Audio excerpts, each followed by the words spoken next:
Hello guys, welcome to my channel. My name is Gaurav. When you're watching me on log on to Gaurav. And as the title of the video says, in this video we are going to discuss about the trekking options that a tourist has in Bali, and we are going to see the pros and cons of both the treks available to us in Bali, and we'll discuss Mount Agung trek more in detail because I did Mount Agung trek. By the way, if you are new to the channel, please consider subscribing my channel because I have a lot of videos on Bali, and if you're planning a Bali trip, then you can check out my stays in Bali, flights to Bali, and Forex currency exchange travel card. There are so many videos about Bali that you would like to see and that might help you.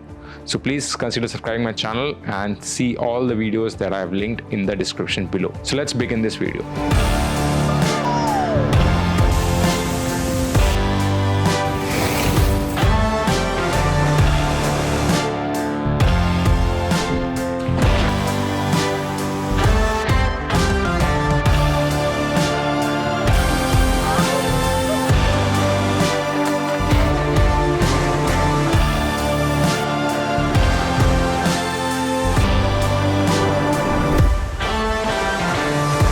Indonesia is full of active volcanoes and Bali is no different. It has two active volcanoes, Mount Batur and Mount Agung.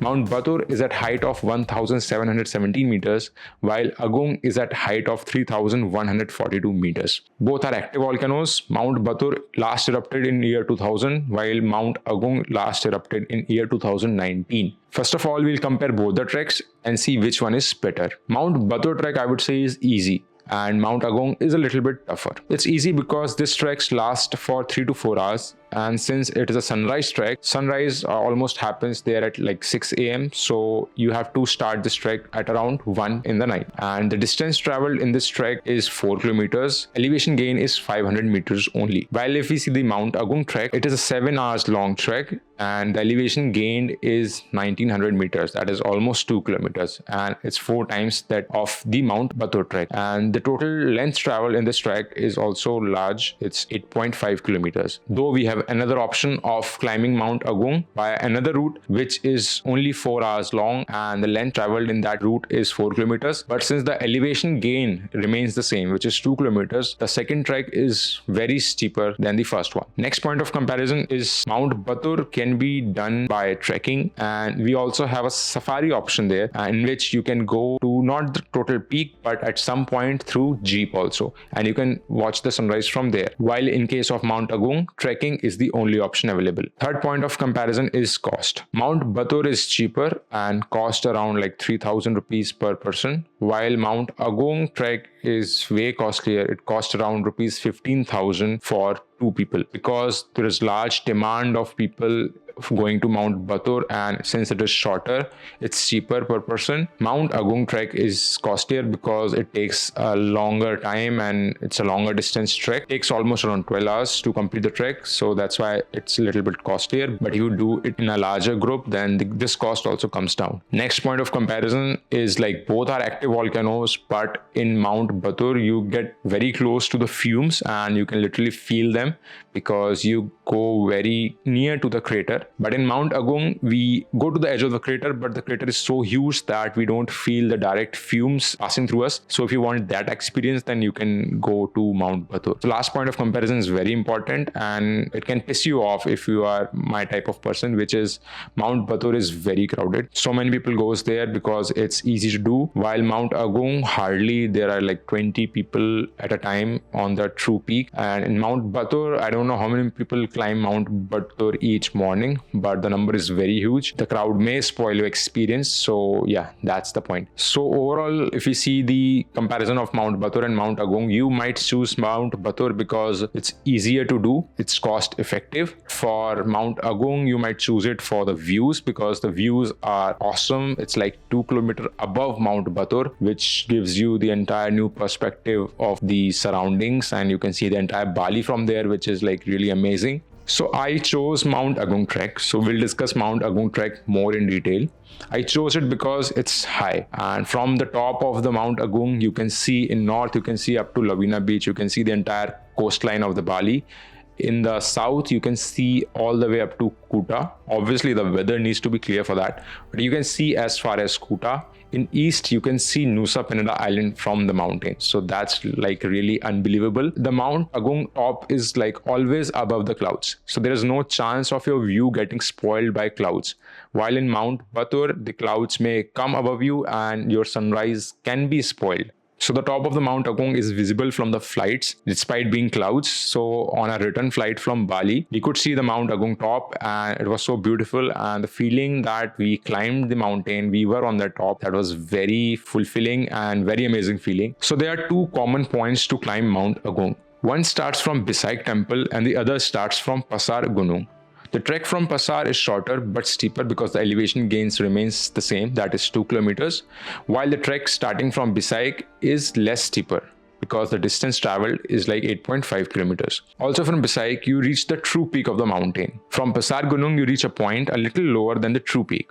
Some advanced trekkers go from this point to the true peak, but mostly people don't do it because it's like very risky. I would suggest you take the Bisaik side because it takes up to the true peak through a breathtaking ridge. Also, there are two types of trek. One that starts in afternoon and you reach to a midpoint known as POS2, which is at the height of 2152 meters. You camp there and you see the sun set from that point. And then at 4 a.m., you start from that point and reach to the peak of it. The second option is that you start at night at around 11 p.m.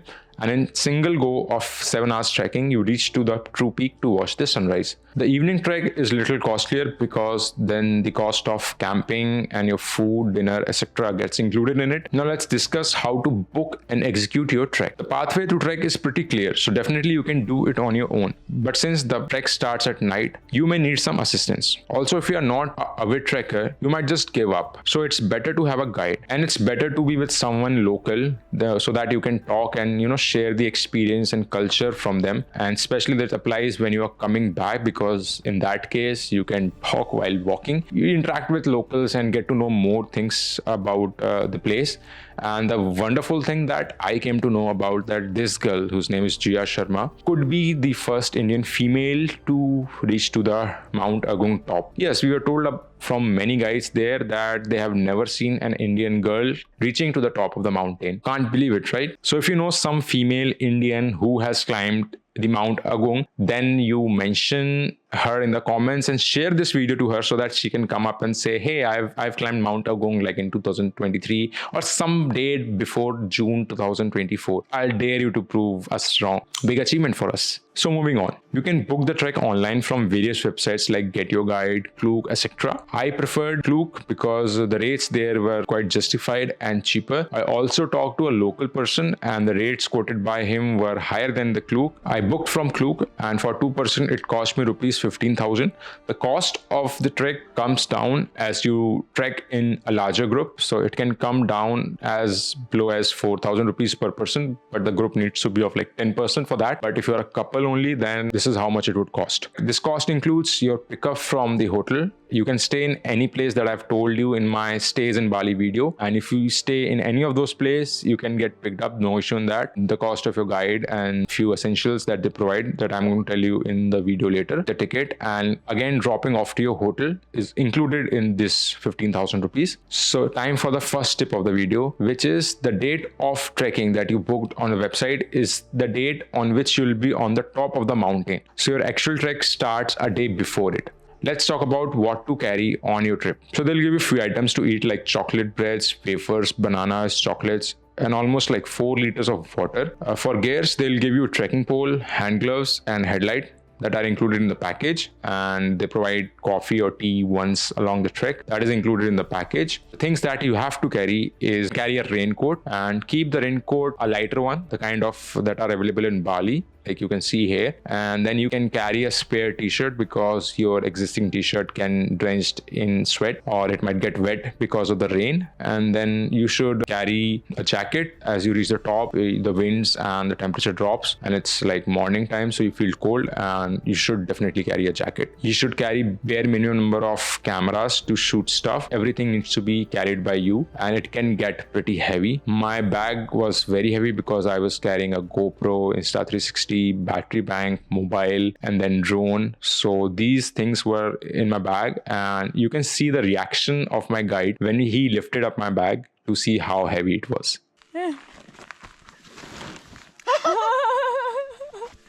Happy? Very happy. Yes.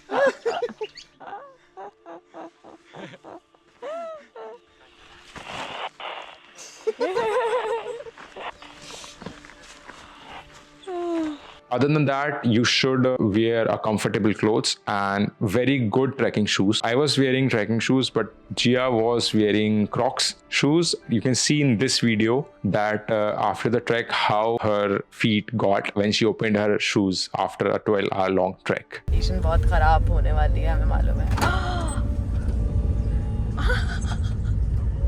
मेरे नए Adidas के socks थे, ये फट गए अंदर से.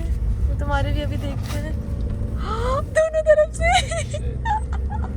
So let's quickly know about the trek. The trek starts at 11 p.m. from the starting point if you are choosing the Bisaik temple side. And for reaching to the trek starting point, you get picked up from your hotel at around 9 p.m. The starting point is at an elevation of around 1200 meters. Along the trek, you take around 6-7 breaks lasting from 5 minutes to 1 hour, spreading along the trek. The one-way length of the trek is around 8.5 kilometers. The highest point is at the elevation of 3,142 meters. So elevation gain during the trek is around 2 kilometers. You reach to the top by 6 a.m. After watching the sunrise and enjoying the breathtaking views at around 7:30 a.m., we start the descent. On the way, depending upon your capability, you can take a rest and you can come down to Bisaik temple by around 12 p.m. Now it's time for the tip 2 of the video, which is like any other trek, you are not going to find any place to do your business. You have to do it in the open. But since so less tourists are there on Mount Agung, that you get a lot of time and space to do it. So let's discuss the ultimate conclusion of this video.